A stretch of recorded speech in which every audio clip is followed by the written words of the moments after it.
Kailangan natin ng song na magiging carrier single ng album. Yung mainstream and radio-friendly, pero tatagos pa rin sa puso nila. May ginagawa pa ako isang kanta, pero hindi ko pa natatapos. Iniisip ko kung dadalaw ako uli kay Dara, pero parang galit ulit siya. Mamaya na lang natin pag-usapan yan. Magmamadali na ako. I don't want you to trust anyone. Not your bandmates, not your friends, not Jenny.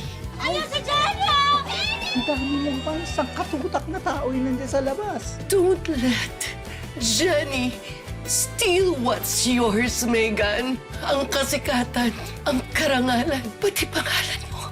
Hindi maaagaw ni Jenny yung pangalan ko. You don't know them like I do, Megan. That's why I'll do everything to protect you from Minchi and Jenny. Ano po pala, may isa pa po akong good news. Naalala niyo po yung sa Astra M na ino-offer po nila na housing loan? Nay, Papsi, lipat na po tayo ng bahay. Aalis na tayo rito? Nak, kailangan pa ba yun? Kung sa akin lang din naman po, Papsi, ayoko naman po sana umalis dito. Eh, syempre, dito po ako lumaki. Dito po nabuo yung mga pangarap ko. Kasama po kayo. Nay, Papsi, wala po akong mararating kung hindi dahil sa inyong dalawa. Hindi totoo yan, anak. Siguradong may mararating ang isang taong katulad mo. Napakapuno ng talento, porsigido pa. Siyempre naman ako po sa inyo yun, Nay. Kayo naman, Papsi, ang gumawa ng paraan para maabot ko po yung mga pangarap ko.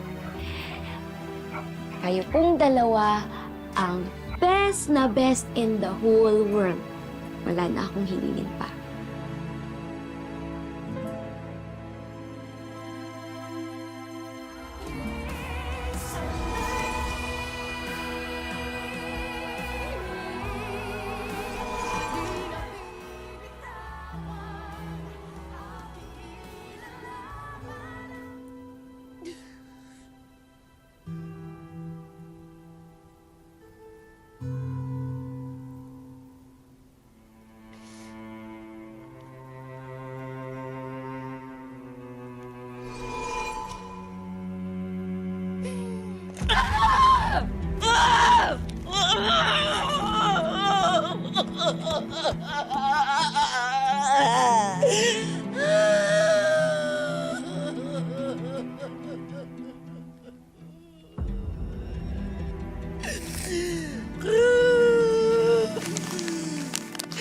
Ikaw ang bunga ng pagtataksil ni na Dio at Minchi!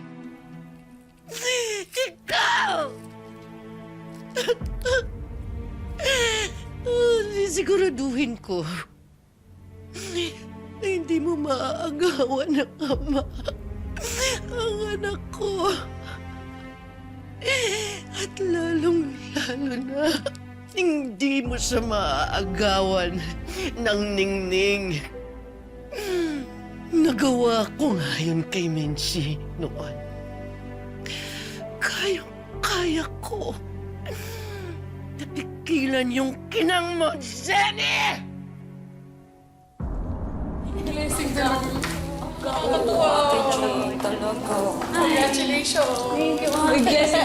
Pero alam mo, sayo-sayo ng mga kapatid ko dun sa pabahay ng Astra Inn. Hindi na nila kailangan magsiksikan sa isang kwarto. Excited na nga ako. Di pa namin napapag-usapan nila mama at papa eh. Pero okay pa naman kami sa house namin sa Laguna. Ako naman, si Nanay at Papsi, medyo hindi pa sigurado kung gustong umalis sa amin. Kinukumbinsi ko pa. Sana pumayag. Labang na bonus. Oo nga eh. Siyempre, Fortuno, diba? Number one. Mom, you came! Of course, when you texted me, I said I'll be here, right? I know, pero syempre hindi ko pa rin naman sure. Oh, Dara, I'm glad to see you looking great as always. So can we finally celebrate the success of your concert? Sure. Yeah, why not? Yay! Thank you, Nate. Miss Dara, Oh, congratulations. thank you, Nate. That's so sweet. Thank you. It's really nice. Girls, pahawak lang. Bigay ko lang yung flowers. Miss Dara, ginandatin po kami para sa inyo. As the leader of Yumi po, gusto po namin magpasalamat sa inyo sa lahat ng tulong at suporta niyo po sa aming Yumi. Para sa inyo po.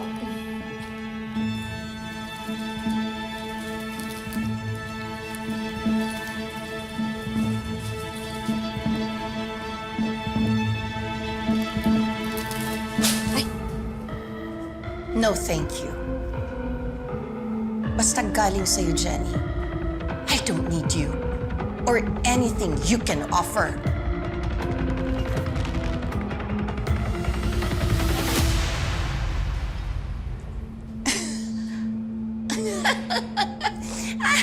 Just kidding! It was just a lame prank. Alam mo na yun. Parang training ko na rin yun. Sinasanay lang kita dahil alam mo naman dito sa showbiz, maraming maldita. You have to learn how to handle this kind of situation. Oo nga. Ganyan lang talaga si Dara. Kala mo nagtataray, pero nagbibiro lang siya. Don't take it personally, okay? Okay lang po. Gets ko naman na po. Miss Dara, para sa inyo po.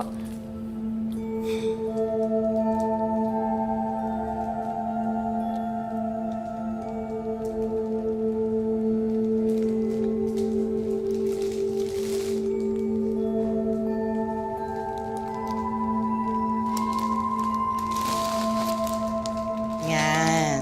Ganyan dapat. Always make sure na tama yung ginagawa mo. Kung hindi mo namamalayan. Nagkakalat ka na. Monica. Excuse me.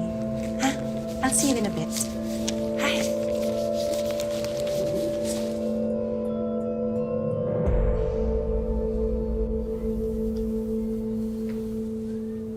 Perry, nag-text si Jenny. Kailan daw tayo pwedeng makipag-meeting dun sa broker para tumingin ng bahay.